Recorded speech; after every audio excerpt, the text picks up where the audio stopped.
Karibu sana kwenye channel yangu, na hii inaitwa Midiamart Classic TV. Mimi mwenyewe naitwa Martin Nyongesa. Siku ya leo nenda kuonesha practical ya kutumia kompyuta, yani ukipenda kutumia kompyuta practically. Kuna siku nilikuwa naonesha kuhusu introduction to computer, lakini hiyo ilikuwa ni theory, lakini leo nenda kuonesha the practical part of it ya kutumia kompyuta. Sasa tukianza, hii screen vile unavyoiona hapa hivi, vile nachezesha hii mouse pointer hapa hivi, hapo panaitwa desktop. So hii screen yote unaiona hapa inaitwa desktop. Alafu utu picha unatuona hapa tunaitwa icons. Hizi icons zinakuwa juu ya hii desktop. Umeona?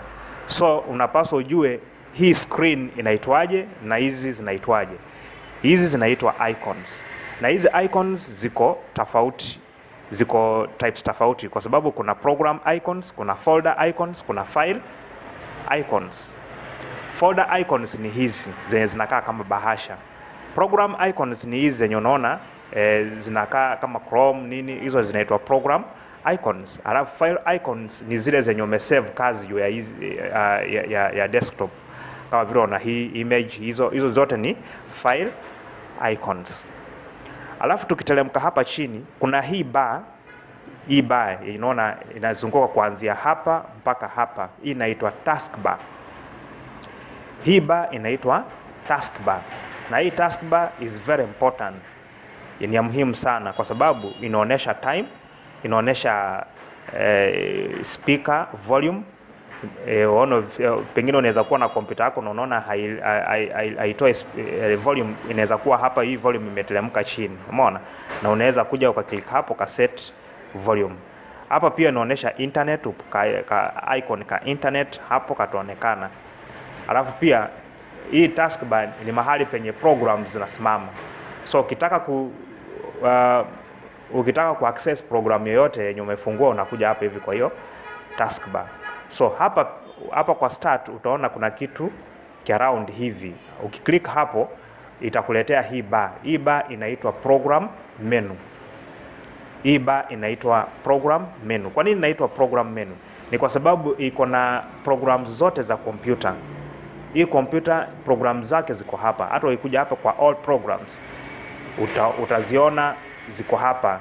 Umeona, ukiklik hapo utaona kama hiyo maintenance, utaona kuna programs zingine hapo. Ukiklik kwa hiyo Microsoft Corporation utaona kuna zingine hapo. So hii inaitwa program menu.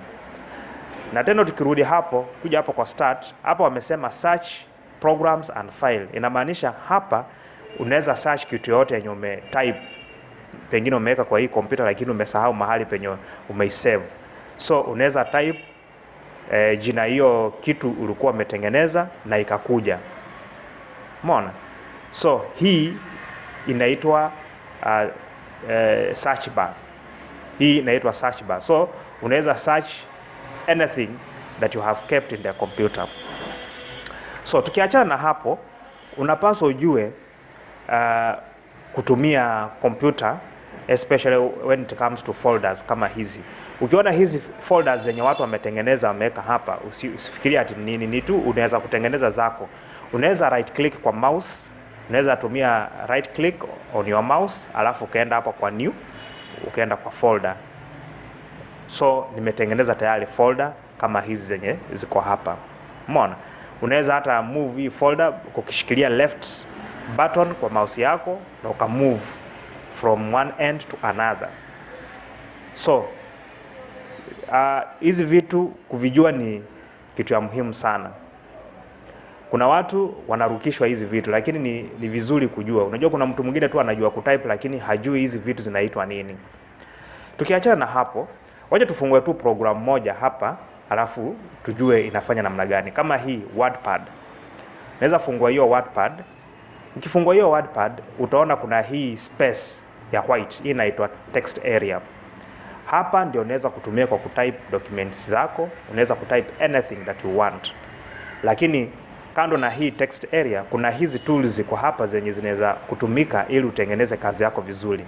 Kwa mfano, kuna bold, kuna italic, kuna underline, kuna hata kubadilisha font, the size, maandishi kuwe kubwa, ndogo, ziko hapa.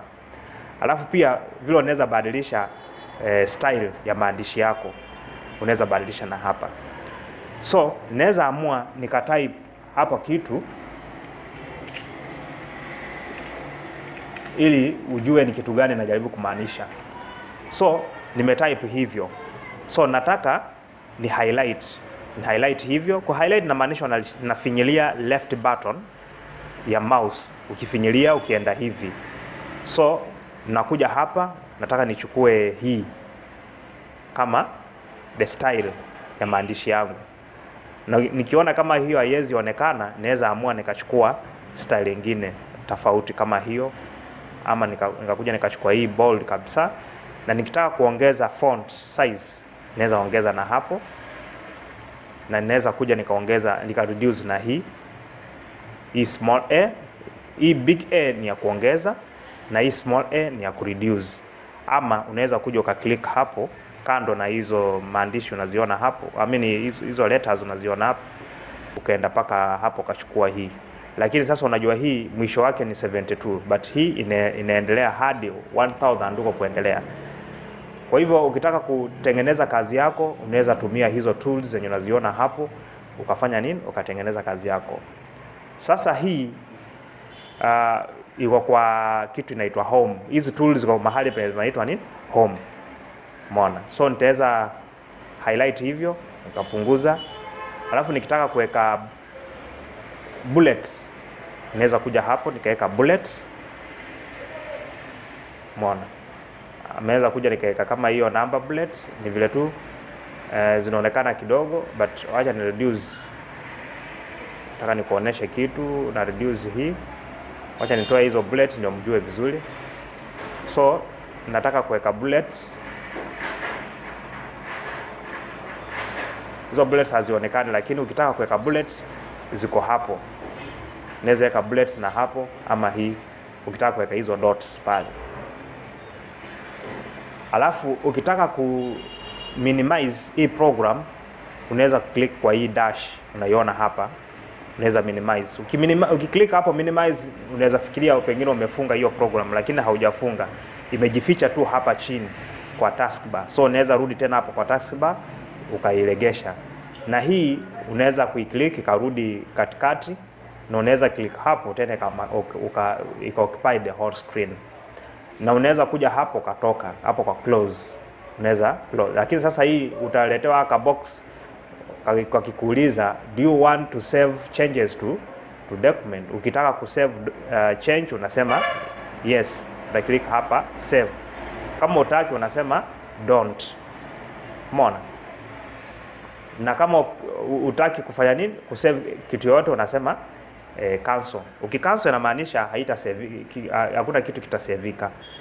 But ukitaka kusave anything, unaweza kuja hapa na ukasave. Hapo amesema save as.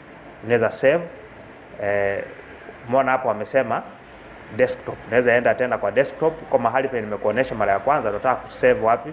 Kusave hapa kwa tutorial. Alafu hapo unaweza weka file name. Unaweza weka file name. Unaweza kusema work. Alafu nifanya ni click save. Then naweza kuja hapa nikatoka close. So nikikuja hapa kwa tutorial, kuna ka folder kanaitwa tutorial, nilikuwa nimesave hapo. Hii hapa. So kazi yangu nilikuwa nimesave hapa, nikidouble click itarudi tena. Umeona? So hivyo ndio unaweza tumia nini? Unaweza tumia kompyuta ukipitia njia yenye nimekuonesha. So hii ni lesson number 1. Next nenda kuonesha vile unaweza tumia kompyuta kwa lesson 2. Asante sana kwa kutazama hii video, kumbuka kusubscribe.